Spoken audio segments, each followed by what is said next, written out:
What is going on, everybody? It is Thursday, October 3rd, 8:36 p.m. here, and I'm joined on your screen by my sweet prince, Cole, who I haven't gotten to talk to in quite some time. Jakey boy is a little busy tonight. Jake and I have missed each other a couple times in the past week. Busy boys here, but fired up to talk about the Ravens and Bengals, the Ravens' first divisional game of the year as they head up to Cincy to face a still pretty desperate Bengals team. Cole, how you feeling, brother?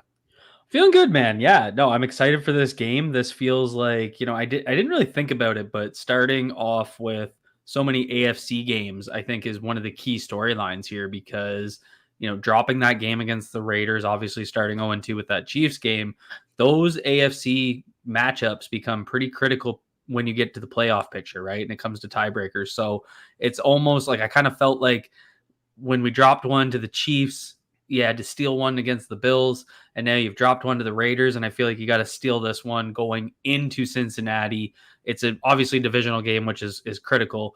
But this is, it's not a statistical must win, but I feel like to get the momentum back after that Raiders loss, I think this is the win they have to pick up. 100%. You're right. Oh, I said I was going to say 100% and absolutely. I'm gonna start buzzing myself. People are saying I say it all the time, and I do. I just agree with you, 100%. You do. I agree with you 100%. So, looking at this one, Bengals 1:00, Paycor Stadium. Ravens are 2.5-point favorites heading in, over under 48.5. So I guess that puts the Ravens. Vegas thinks it's going to be like a 26 to 23-ish kind of game, somewhere in that department. Overall thoughts, just Ravens, Bengals over the last few years here, Cole, when you think of those numbers, anything you think of, just thoughts headed into this one when you think of the current form of the Ravens and Bengals. I mean, Lamar Jackson owns the state of Ohio, right? Like that's kind of even though it's a road game, Lamar has always thrived in that environment. I think he's 8-1 against Cincinnati all time, maybe 7-1. And I think that's 6-1 against Burrow. So they have a really solid offense. We all know that one matchup they had where Jamar Chase kind of popped off against Marlon Humphrey, and that hung around in the media forever. But, the Ravens have had the Bengals number. And so that gives me a lot of confidence. I think the Ravens have found that offensive identity that they needed to find early in the season. And it kind of feels like the Bengals haven't gotten there yet. Even last week, going into that game 0-3, I expected them to hammer the Panthers, and they hung around until the fourth quarter, and it ends up only being a 10-point game. And Andy Dalton, was pretty effective. Chuba Hubbard was pretty good on the ground. So I just feel like the Ravens have figured some things out, especially like even if we're going to get into this, I'm sure, but like some of the communication in the secondary was really solid in this game. So it just felt like some of those early season mistakes rebounding really quick to end September. And I'm not sure the Bengals have gotten there as a team yet. Yeah, with guys like Higgins and Chase missing so much at camp, it's tough. Jamar Chase does make a huge play last week against the Panthers, doing some, I don't want to call it old school Jamar Chase. He's, 24, 25 years old, but looking like he did as a rookie and looking like fantasy football owners. Back when we were 27. Back in the good old days, 2021. So he looked like himself a little bit more in this one. And like you said, the Panthers put up a good fight. And I will give a little, this is going to sound maybe crazy, I will give a little bit of grace to the Bengals defense, who has been a very poor unit, especially since missing, I'll say, Jesse Bates, especially this year with Sheldon Rankins being banged up, and who am I missing? DJ Reader? Yeah, DJ Reader moving on. And a unit that is younger, that we talk about identity a lot. I feel like that's a common word being thrown around in the football ethos this year, identity early in the season. Feels like they haven't quite found theirs on the defensive side of the football yet, but I think you nailed that. And yeah, I just have never really been overly impressed with Zach Taylor and his offense and what they want to do. Callahan leaving, the Titans head coach who gets his first win down in Miami this year. But it kind of reminds me of Doug Peterson a little bit with better talent in ways. They don't make life super easy on Joe Burrow and that pass offense. They ask Joe Burrow to do hard things, make reads, process a lot. And those receivers can make some plays, as we saw with Jamar Chase after the catch, things like that. But just doesn't feel like there's a lot of layups for Joe Burrow to move the football down the field and things of that nature. This offense has been pretty good, and I think Burrow's playing really, really, really well so far, considering the circumstances we mentioned. But really curious about this matchup. And I don't know. It's tough, man. I feel like for the Bengals, it's tough. The Ravens, the way they're running the football, we're going to get into it. But we mentioned trying to find that defensive identity. I wanted to pull up a little bit of tape here of the Bengals. I just clipped like 5 or 6 plays for this one. Nothing too crazy. But I wanted to pull up a couple plays. First thing, as I start to share here in a moment, that stood out to me was the very first play of the game, actually, and should be up here in a second. And as we can see here, Panthers go heavy personnel, just run a little split zone here. First play of the game, you're 0-3, right? You're 0-3, set the tone. They've got guys in the box. They've got those 3 tight bodies inside, 5-man front essentially. And they just get moved off the line of scrimmage. These dudes, they're out in base right now, right? Like this should be your bread and butter against the run. You're matching base against 21 or against 12 personnel. Should be easy work for the defense. And this is right here. Like that play was a perfect example. It looks to me like they are playing pretty heavy gap control where they're not penetrating at all. They're asking guys to control gaps. And you're going to watch right here. Watch the defensive tackles go one way, the linebackers are capturing that backside, right? So they're not penetrating those gaps at all. They're being, in that gap control. And so I think that's where the opportunity is, because as much as the Ravens have ran so well outside rather than inside because of their guard play, that hesitation that they're going to gain in a step where they're not playing against a penetrating defense compared to the Ravens defense, it's penetrate. They're asking Travis Jones, they're asking Matabike, whatever your gap slant is, you eat that gap and you attack. And then the second unit, the second level is playing behind that. This is basically pop, hold your gap, and then wait until the play comes to you. And they're doing that Liz rip, opposite of the linebackers. And they just want to, if you do it perfectly on paper, you have every gap covered by a player. So you're relying on the execution. But I think what hurts the Ravens blocking scheme the most is penetrating defenses.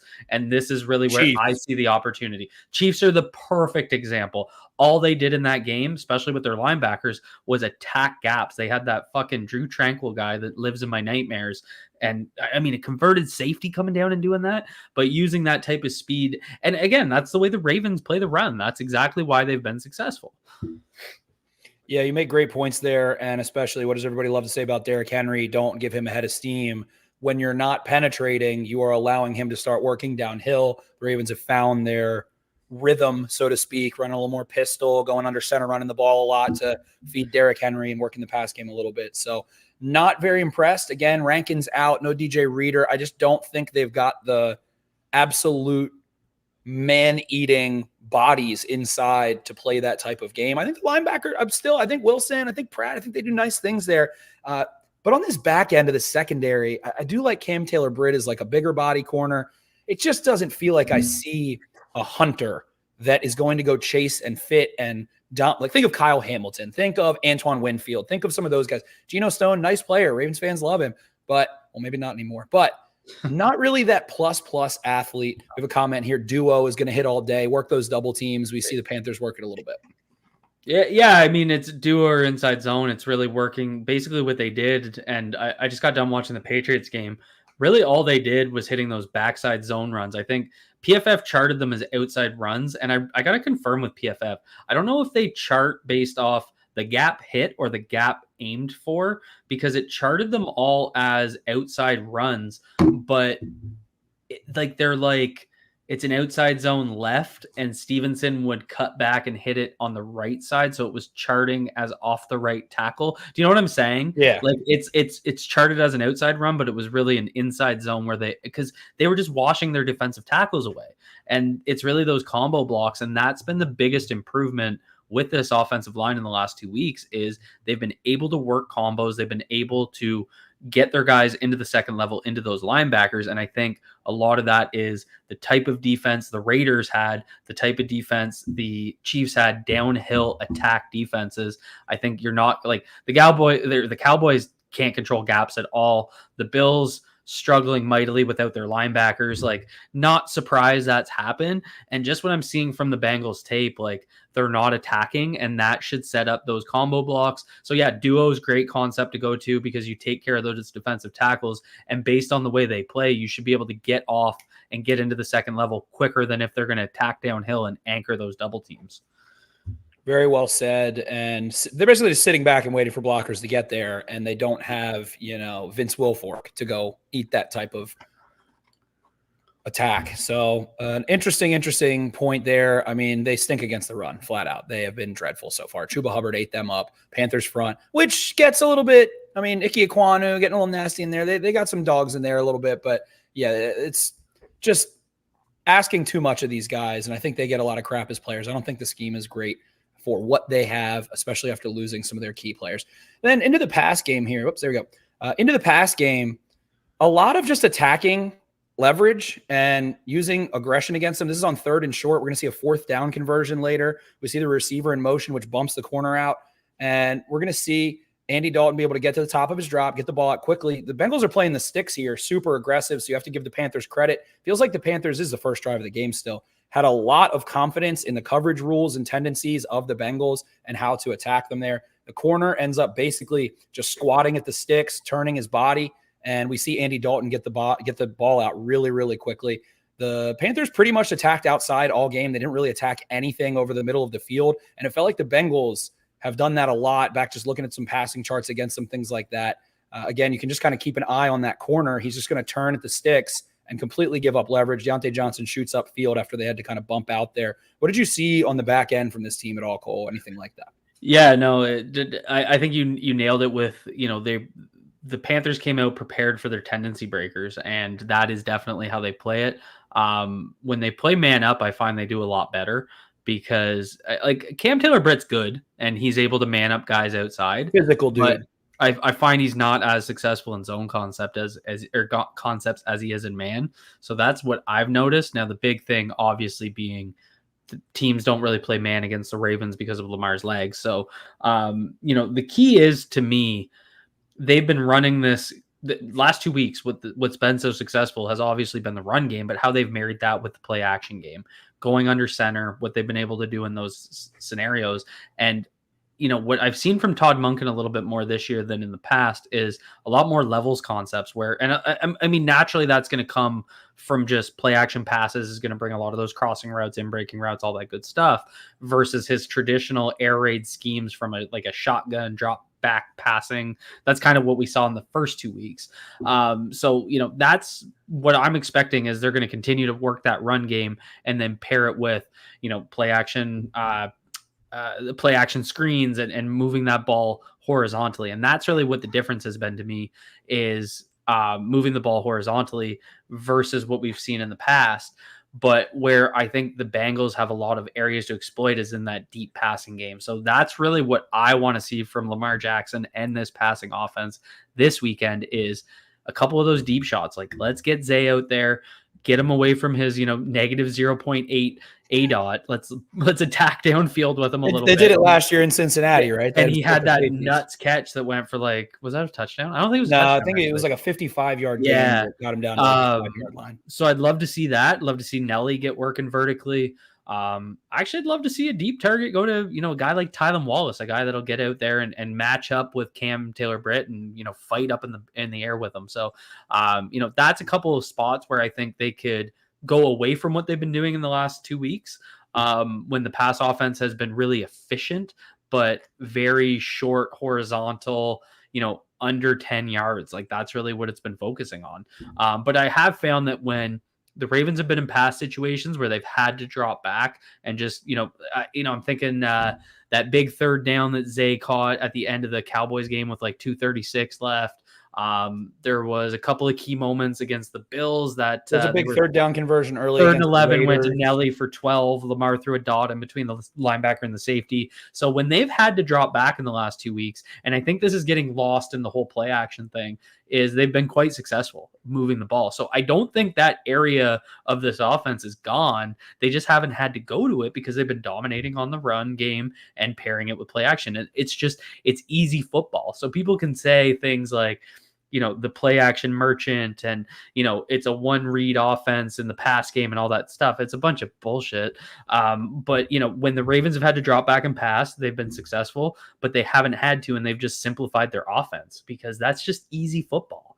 Short passes paired with the run game. It's that death by 1,000 cuts that Tom Brady and Drew Brees did in this league for years. Very well said. And I think at this point, you just made such a good innuendo. It's like I showed you this clip before of Cam Taylor-Britt here in zone coverage on this very same drive. Looks like they're playing maybe. And for the record, for the folks watching, I have not seen these plays. You nailed this one. So this is still in that first drive. Looks like kind of a cloud coverage.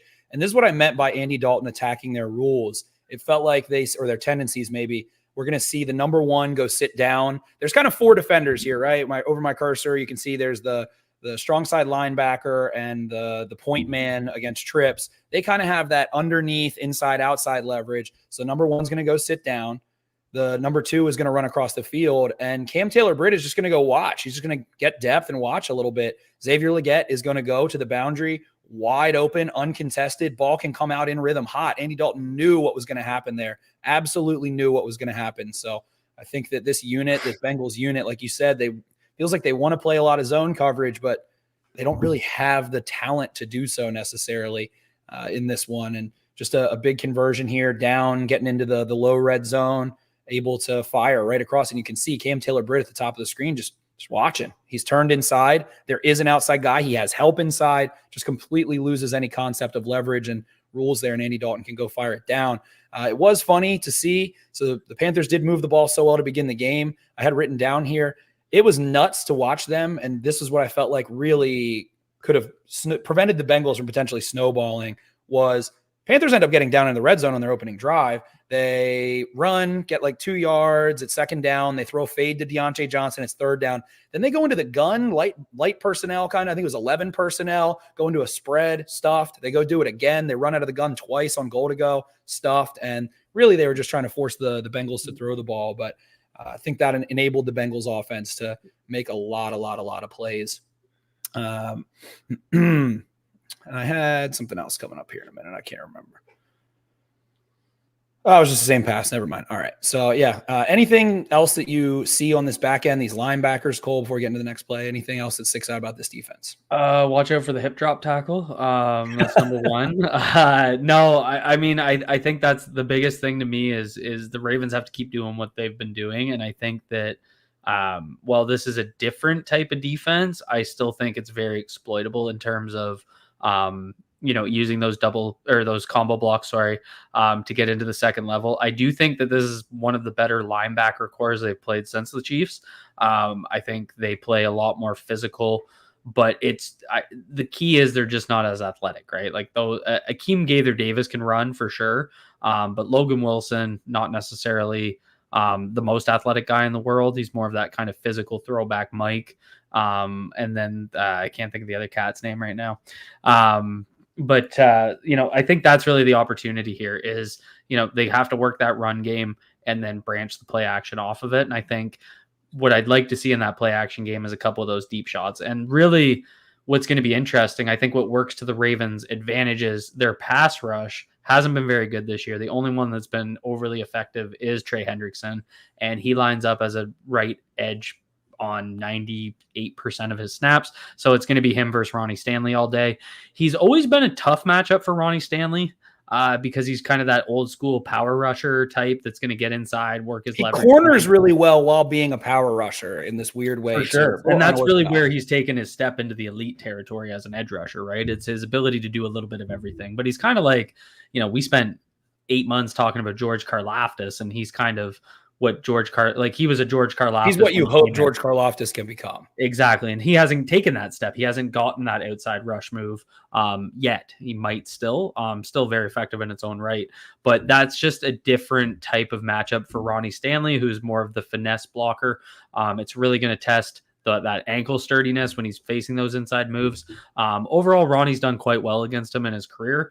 But it's just going to be an interesting matchup to watch because we haven't had to see Ronnie go against one of the top elites. And I say that because Max Crosby is the opposite of Hendrickson and lines up over the right tackle like TJ Watt does on basically 98% of his snaps. So, he didn't see a whole lot of Max Crosby in that Raiders game. He was mostly going against Rosengarten and Patrick McCary. I think this is going to be a really interesting matchup to see that. They don't really have an impact pass rusher on the inside. None of these guys should be causing a whole lot of trouble. So it's really, how can Ronnie shut down Trey Hendrickson when they have to get into those drop back situations? And those are all great points, Cole. You mentioned Hendrickson being the kind of known entity that you have to be worried about. He is getting double teamed more than anyone in the NFL. And I think we saw in this game, this next clip ties in well, that the Bengals here are going to, on third down, run a cover zero kind of look. They're going to have a 5-man front. They're going to mug up, and everybody's actually going to rush. And they want to get Hendrickson. It feels like the Bengals are realizing they need to rush 5 to get Hendrickson one-on-ones potentially. Otherwise, they don't have anyone else that can win one-on-ones, especially not having that dominant interior presence with Rankins being out too. And so we're going to see man coverage, Xavier Legette. We're going to see a lot of the Panthers using the number 1 to work outside. A lot of selling inside. Legette really physical here. I think this is Cam Taylor-Britt wanting a push off there at the top of the route, which he definitely does, but always commit tax fraud and offensive pass interference until they catch you. And ultimately, Xavier Legette able to go make a play there, go get a bucket. And we see the reverse. They run a little stunt here where they loop Jermaine Pratt around the right guard. They're going to loop him all the way back. And Andy Dalton just so confident getting the ball out on top. I mean, it was a good pressure. It worked. It got a quarterback hit, but just not able to get Dalton to hold the ball long enough, which Dalton's always done. He's always gotten the ball out really quickly. He did it when he was a Bengal for a long time. Here on fourth down, same deal. They're just murdering these guys outside the numbers, attacking their leverage. A lot of inside leverage from the Bengals consistently. It was a theme on tape. Fourth down, got to get a bucket. Making the receiver, or making the DB, run all the way across face on fourth down was a huge conversion at this point in the game. And finally here, we can finish the last couple of clips. Just bad angles. They just don't have, like I said, hunters. They don't have predators on the back end. I think the linebackers are nice players, but if you run away from them, like Cole, you said, they're not the greatest athletes in the world necessarily. They're not these sideline to sideline. Third level can't tackle. Like Dax Hill is up there and missed tackles. Does he miss this? I think it's Geno Stone.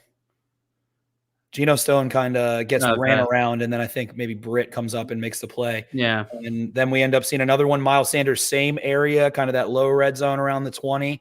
And here I think they run like a little power, a little counter or something, get a puller, and just bad angles again. They don't have the kind of athleticism to go run across your face really quickly and just get shucked by Miles Sanders. 2 huge runs that go set you up into, first and goal. And if the Ravens can get you down there, you are not loving that matchup. If you're a Bengals fan, a Bengals coach, a Bengals player, a Bengals concession stand member, anything that is there, they are not doing a stellar job. You can kind of see the back end here. This is the last clip I put for their defense. And one last thought I'll leave you when we're focusing on the Bengals defense.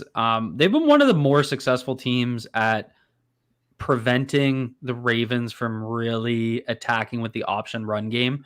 Obviously there's the Lamar Jackson clip from 2019 where he has the spin move and he's Houdini. So like that exists, but that was just Lamar being a freak. He literally spun through like 4 guys. But that hesitation where they're sitting back in a gap control, they were one of the more known teams for using the scrape and fill. Is that what the term scrape is? Exchange, kind of have the read defender bite on the running back, have the linebacker go run at Lamar Jackson. And that's it, right? So that was, again, that's that gap control type defense, but the Ravens have not had to, and this was Derrick Henry being the force multiplier, the Ravens have not had to rely on the option run game to make the run game successful. It is now a matchup nightmare once they get Henry going. We saw it with the Lamar Jackson rushing touchdown last week where they just put Von Miller in an absolute nightmare when they go into the diamond in the red zone. So now they're using it as the hook rather than the jab, right? So, and that Derrick Henry run game from under center, from pistol, that's kind of downhill, outside zone, inside zone, that's become your jab. The option run game becomes your hook. And I think that's really what excites me the most about this run game, because now when you go into this type of matchup against the Bengals, you can switch between those two concepts if you need to, but it really favors them in terms of what their jab is. And I really think that's what's going to make the Ravens successful on Sunday. Before we switch over to the other side of the football, Next Gen Stats does matchups, which are a combination of total performance, performance per play, and success rate, meaning total EPA, EPA per play, and success rate. Bengals defense against designed runs. They have a little thick tongue there that got a little muted. Designed runs, they are 28th. The Ravens are first. Overall rushing efficiency, the Bengals defense is 28th. The Ravens are first. Rushing outside the tackles, 31st. The Ravens are second. Rushing from under center, 31st. The Ravens are second. This is a Bengals defense that doesn't do anything well against the run. Rushing in the red zone, the Bengals are 21st. Against light boxes, they're 26th. Against shotgun, they're 20th. They don't have any strong suit, ultimately, on that side of the football. I had a question here as we switch over to the other side of the football for you, Cole. Just a bit outside us, think last week's offensive line group will stick a while, or does Voorhees get his job back once he returns from injury? So I was told yesterday Voorhees technically returned to practice, but it sounds like he was just kind of like going through a walkthrough. So I think he was logged as limited, but he's still pretty hurt. So I don't think this offensive line combination is going to change this weekend. I think that's probably a good thing, especially with giving that extra pass protection with Patrick McCarry on the left side, where they can, be a little bit more athletic, kicking the left guard out to help on Trey Hendrickson and those slide protection looks. So I kind of like that. But once Voorhees is healthy, I do think he overtakes that left guard spot. I know for a fact the Ravens don't want to have to rely on Patrick McCarry as a starter for 17 games. They don't trust his body holding up, and they don't want their most versatile guy to be hurt down the stretch when they may need him. So, he's logged as limited, but it sounds like he's really not doing much. He's definitely going to be on the field trying to play just like he was last week. But I don't expect him to play. He'll be inactive from everything I've heard, and they'll roll with the same five that they had on the weekend, which means the Rosen gang will be out in full force, on our scooters with pitchforks. We're ready. In terms of the injury report, Brent Urban, full practice. Michael Pierce, who missed last week, 2 full days of participation. You expect him to be back with that sort of designation. Voorhees, like you said, limited. And the Ravens front five did a great job. Rosengarten was fantastic. And yeah, I think this group's fully healthy. Forgot Rasheen Ali was on the team. So there's him. There you go. Rasheen Ali appearance, the boxer, but he's not related to Muhammad. In terms of the Bengals, like we mentioned, Hendrickson's been limited. I'm sure he's going to play. BJ Hill limited as well on the inside. Mike Hilton, who's been banged up, did not practice either Wednesday or Thursday. The physical nickel, who the Bengals do count on a lot in the run. And then Sheldon Rankins, who we mentioned with the hamstring, has not practiced yet this week either, which is a huge loss as he continues to miss time for the Bengals here. Cole, switching on over to the other side of the football. We've seen Zach Taylor's, he's been the play caller, not been the play caller, all kinds of things there. But has anything stuck out to you as different from last year and years past to this year? I think I underrated Joe Mixon being a good football player. I used to be the guy that was like, he's just kind of on a good passing offense, and he gets a lot of light boxes, and we saw what he did before his injury in Houston, and Zach Moss just hasn't been as effective on the run or on the ground. And I think what the Bengals have to rely on is they're less efficient without a run game, and they're relying on basically explosive plays to keep them going. And we saw it last week, Jamar Chase had that 63-yard touchdown, which really opened things up for the Bengals offense. But they don't really have that they have 2 really good outside receivers. They don't really have a lot to work with underneath. Even their tight ends, more vertical guys. I think this is a matchup that works really well in the Ravens' favor. I don't expect them to be able to run the ball on the Ravens. Nobody can really seem to run the ball on the Ravens. And the Ravens don't seem to mind letting you try, though. Like, they're not going to stack the box. They're going to play, the way they want to play. James Cook kind of had one of those drives, right, where he kind of went 4, 6, 3, 5, and it was kind of felt like that classic Bills drive where they were just kind of getting their run game going. And then, like everybody, they have to tighten up, and the Ravens don't seem to be adjusting to that. That seems to be one thing that Zach Orr doesn't mind. We'll let you run a little bit because we know our talent's going to eventually get to you. And it's usually Travis Jones, being an absolute force multiplier freak and, making a tackle for a loss. So, I think Zach Orr is going to keep doing what he's doing. I'm really interested to see how he plays the coverages. He seemed to live in cover one man last week and use that extra defender rather than bringing down like a safety as a robber. He kept in a linebacker as a spy to take away Josh Allen, ran the ball like 5 times for 17 yards. It's got to be one of his lowest rushing outputs in his career. But they purposely took away that middle of the field, which, now we're playing the opposite, right? Where the Bengals' greatest strength is going to be outside. So the only area I'm really worried about is I've been noticing kind of that tendency with Brandon Stevens to, run with his run with his back to the ball. And, that's where if they're in cover 3 or in cover 1 man and they're exploiting those kind of deep passes on the sideline, that's where Stevens can kind of get a little caught up. So, it's going to be interesting to see how they adjust. Do they switch and play a little bit more cover 2, bringing in Eddie Jackson to play that kind of deep split? That's one of the things I'm really interested to see what they're doing because they haven't done it a lot this year. I know Football Insights puts out the coverage chart. They got to be one of the lowest in cover 2. So, does that change now that you're playing that downfield passing offense? So really interested to see what Zach Orr does in this one. Yeah, Joe Burrow, when kept clean, has not had a turnover-worthy throw, according to PFF so far this year. 5 touchdowns, 4 big-time throws, 6.9 yards per attempt, not lighting the world on fire there. Under pressure has been a little bit worse, has 2 turnover-worthy throws. Play action remains constant for this Bengals offense. They don't use a lot of it. They never really have. It usually fluctuates between about 15 to 20% in Zach Taylor's tenure.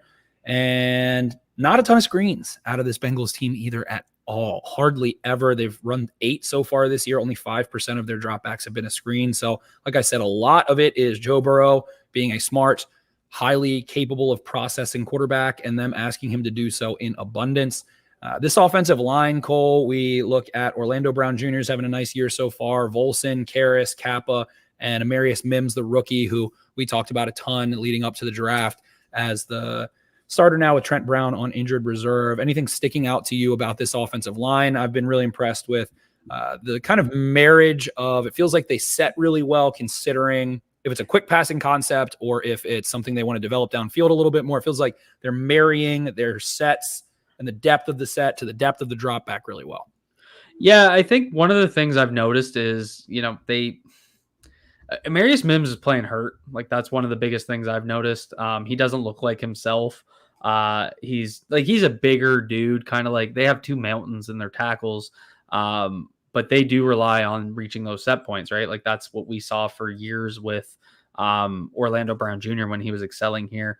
But I just think they're going to struggle on that right tackle side. But Orlando Brown's been an eraser, which has been great. I think that interior is exploitable. I've never been overly impressed with Volson and Kappa. Ted Karras, all 3 of them kind of like, I'm not going to say they're backup level because I do think Cordell Volson's a starter. Alex Kappa's a starter. But they're kind of like mid to low range starters, right? All 3 of them. So how are they going to be able to handle this interior pass rush? And to me, that's how you get to Burrow. It's not necessarily through the edge rush because he is smart. He is able to move. He's hard to tackle. It's attacking up the field. And I think one of the biggest things we've seen, I wish I had the rates in front of me. You seem to have more numbers than me. Maybe you have it. But blitz rate this year seems way less than in the past under Mike McDonald with Zach Orr calling plays. So it just feels like we're blitzing way less and relying on 4-man rushes, which has been fine because I think the coverages in the last 2 weeks have really been holding up well behind it. But Joe Burrow is just that kind of quarterback where you can't let him sit in the pocket, right? And so I don't expect them to, and it's going to be interesting. Kyle Van Noy playing like an absolute alien. Apparently he's 23, Benjamin Button. Makes no sense. But, it makes sense. Very talented football player, but just like to see him doing this at this point in his career is very shocking. Just named AFC Defensive Player of the Month. So I'm really interested to kind of see what they do. But to me, attacking this pass game is that interior pass rush. Hell of a game for Nnamdi Madubuike to have a breakout because he hasn't been as impactful this year as he was last year. And I mean, that's comparing an all-pro top 5 defensive tackle performance, but still paid him to be as much, need him to basically step up and be more impactful as a pass rusher. Yeah, they haven't been stunting him the way that they were last year. It's Speaking a of lot Matt different, Buchanan. right? Like the entire pass rush scheme, it's more of that 4-man rush. It's not. They're also kicking him out a little bit more, which I thought was something they might do considering this room. And I don't want to say they haven't had good depth. I think that the outside linebackers have performed well above expectation to this point. But Travis Jones, man, he has kind of been the one that has been dominant. And you mentioned what they have inside, them meaning the Bengals. I expect him to be a big problem. It feels like he lines up over the left guard a lot more on that side of the field for whatever reason. I do think that he is a right-hand dominant rusher. He likes to club. He likes to hump with the right shoulder. He likes to use the right hand to club with. Feels like a lot of what he likes to do is using that right hand against the left guard. So I expect him to have a big day against Cordell Volson, who, as you mentioned, I would probably say there's a weak point on that offensive line. I'm gonna pick out Volson specifically, especially not being a center. And hey, left guards usually are that weak point in many offenses. But yeah, I think you touch on that well. You don't want to blitz Burrow too much. He has been quick, especially when he was a younger player in the league, and been quick to process things like that. I think you more so just want to try to confuse him. Zach Orr had some comments also in that same vein that he is really tough to trick, and we need to figure out a way to trick him. So I think as the Ravens continue, they played a Bills offense that's very different last week. The Bills are quick, motion. It's not static. It's very dynamic, trying to motion, trying to make mistakes, trying to get guys to bump out wider so they can attack the middle of the field. Bengals are not that team. They line up. Their receivers run big boy routes. They have a much more authoritative presence downfield. Burrow can get the ball out quickly. So I think a big part of this game is going to be the safeties, the linebackers playing that chess match and trying to see if you can make your rotations of your defense, get Burrow to hold that ball for an extra moment. And like you said, Matt Buchanan, Travis Jones, looking to them to have big games against the weakness. Orlando Brown has been pretty damn good.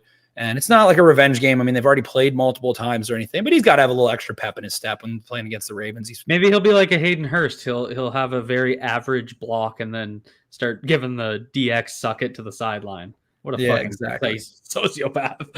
Exactly. Two players. And you know what? I'll give him credit because I always shit on Orlando Brown Jr. because I just hated how that whole thing went down. And Brown Jr. was always known, in my opinion, to start slow. He was always bad in the month of September. Seemed like he'd come into camp out of shape, eventually round out. It was kind of like that every year.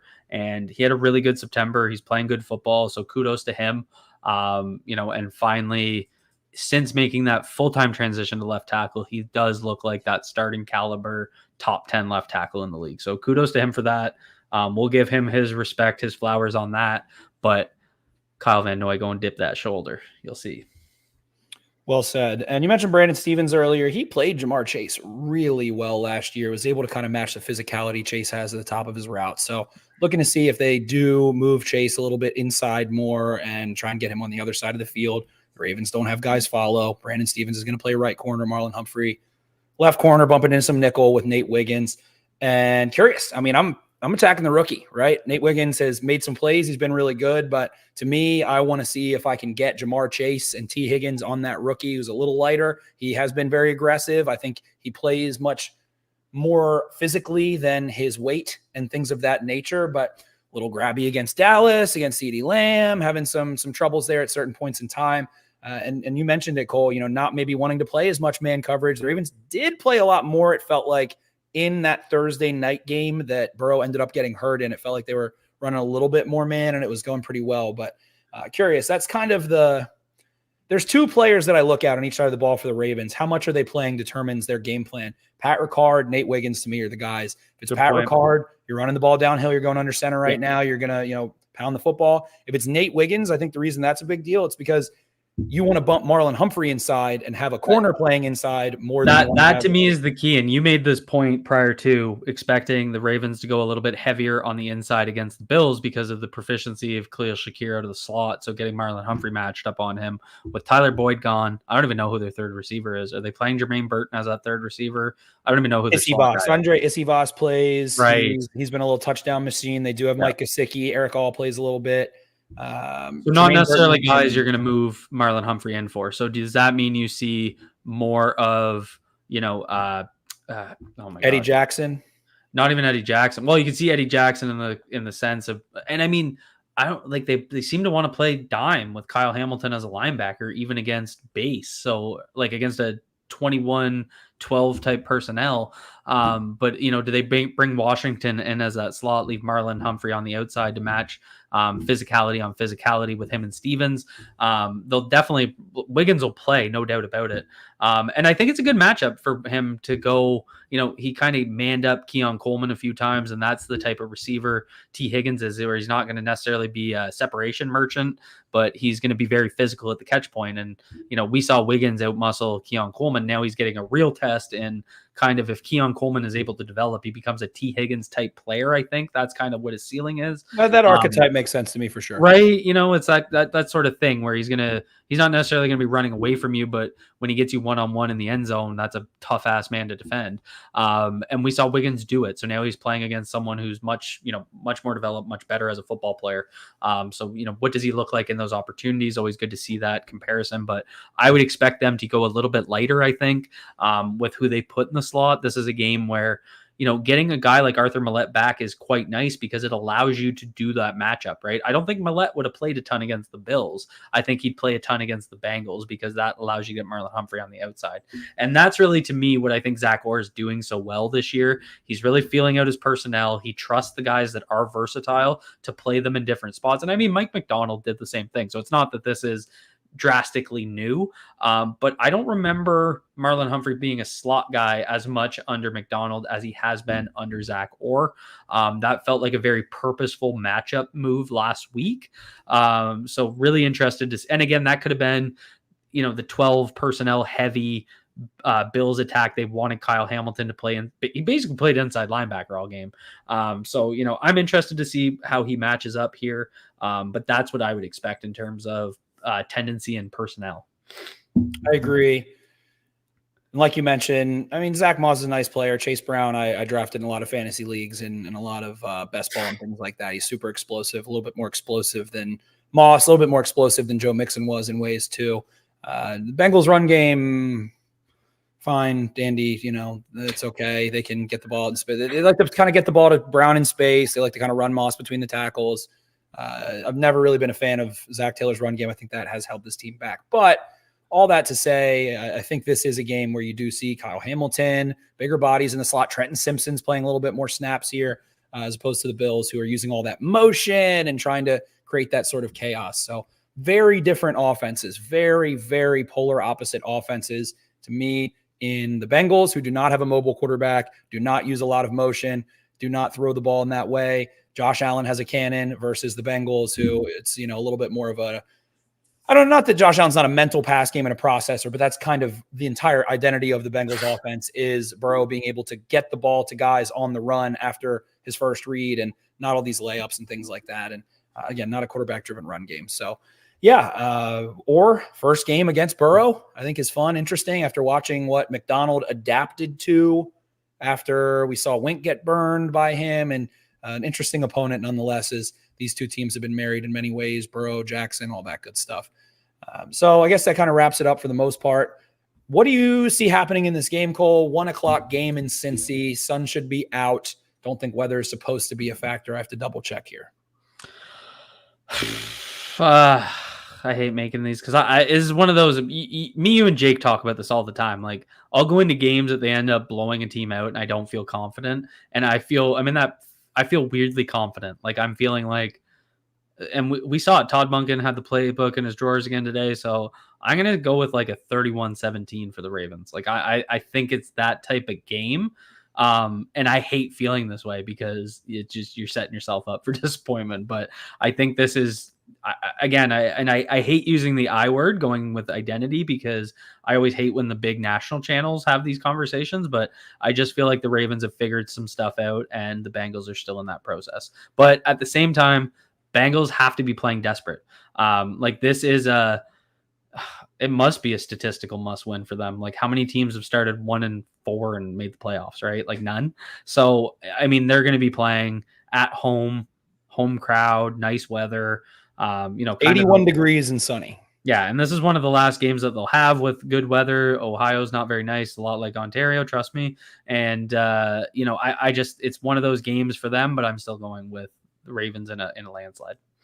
Yeah, I think that you talked about the issues that Derrick Henry presents when you're trying to be this two-gapping, hold the gap defense, but don't have the athletes to do so. I think we're going to see a lot of layups. I think the Bengals are going to be very cognizant of their weakness and try to blitz, play man, and go back to that recipe. But the Ravens screen game, the Ravens quick passing game, Lamar Jackson has targeted tight windows on 6.5% of his passes. Usually that's in the 20s, mid 20s. He leads the league this year in passing yards to receivers that Next Gen Stats qualifies as open.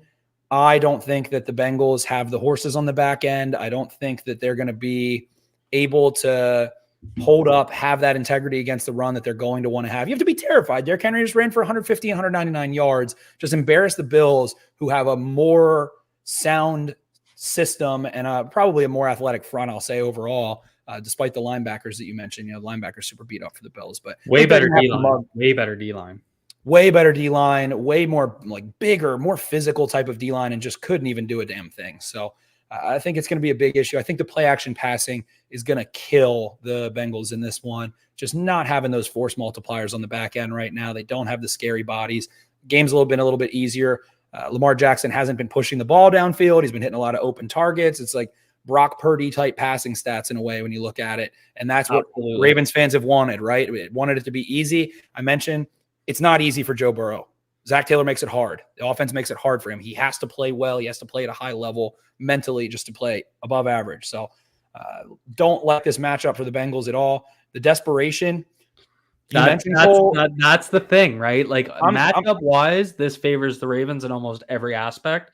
But when you put, no pun intended, when you put take a hungry tiger out of the cage, what happens? So that's what I was a little shocked about on that opening play against the Panthers. That it just felt, and that opening drive against the Panthers, really, for the Bengals. You mentioned 0-3, the Panthers are coming to town. Yeah. Maybe they sleptwalk through it a little bit. And again, I'll give them the grace. Andy Dalton had only played one game in Carolina, but Andy Dalton, it was the same shit he always likes to do. You know what type of player he is. It's in your bones knowing that he likes to get the ball out quick, fired underneath. So I do think the Ravens win this one. I think the Bengals can probably score a touchdown or two, kick a field goal or two. I'll put them at I think they have enough fight offensively to get to maybe 18, 19 points, something funky in there.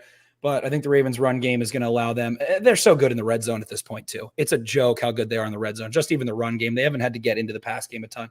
Bateman had to get held in the end zone last week. They've gotten Bateman wide open a couple times. They can get Henry working side to side. So I think the Ravens can score 3-4+ touchdowns in this one. I think the Ravens are able to score somewhere around 29 points. I'll call it 29-19 in this one. Ravens just want to run the ball, right? Run the ball, control the clock, hit some play action, scare the DBs off a little bit, keep running the ball again. So I do think the Ravens can win this one. Cole, I love you for coming on here on relatively short notice. Go follow Cole on Road Graders. He's killing it. You probably already are. We have all the follower overlap in the world. Road Graders on YouTube, at Cole Jackson FB on Twitter, of course, your favorite Canadian offensive line guru in the great White North. So there you have it, folks. We think that the Ravens are able to be a little bit too much. Maggie Liz says, I love Cole's analysis. Helps me understand the game better. So we're all about having some fun, learning about the game. Cole, anything else before we get out of here, my friend? No, just appreciate connecting again. Hope you're keeping my bed nice and warm down there for my next trip to Baltimore. Some of the best accommodations in Baltimore come at Spenny's house. I'm excited to get back down there. I'm still trying to get down there in November for that Thursday night, the game 2 against the Bengals. So looking forward to that. But thanks for having me on. Tell Jake I love him and keep crushing it here. Awesome. Thank you so much, everyone. That'll do it for us. We'll talk to you after the game. See ya.